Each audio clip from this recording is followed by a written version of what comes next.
আজ তাহলে চলে যাবো স্যার। হ্যাঁ হ্যাঁ এসো। আর শোনো, ফার্স্ট মর্নিং আমরা হোটেল থেকে স্টুডিও যাবো, শানুদাও আসবে। কুমার শানু আসবে? একটু ভালো করে সেজে গুজে এসো। ঠিক আছে। আজকে যা খাওয়া খাইলে ভাবি, বড় সিঙ্গার এলে কিন্তু এই পার্টিতে হবে না, 5 স্টার হোটেলে খাওয়াই যাবে। আমি খাবো না, কেন?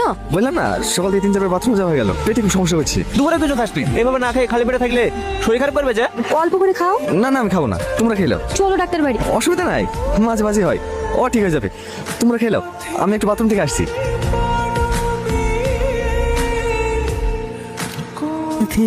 কোথায় গেছিলা তুমি? একটু বাইরে গেছিলাম। আজকে নিচে শুতে হবে না, খাটে শুবা, উপরে এসো। না না আমি এখানেই ঠিক আছি, প্রতিদিন তো নিচেই থাকি, অভ্যাস হয়ে গেছে। তুমি কি আমার উপর রাগ করেছো? কই না তো, কি পাগলির মতো বলছো বলো তো, আমি কি তোমার উপর রাগ করতে পারি? সব শুয়ে পড়ো, পাহাড় আমাকে বাথরুমে যেতেছে না, আমি নিচে ঠিক আছি।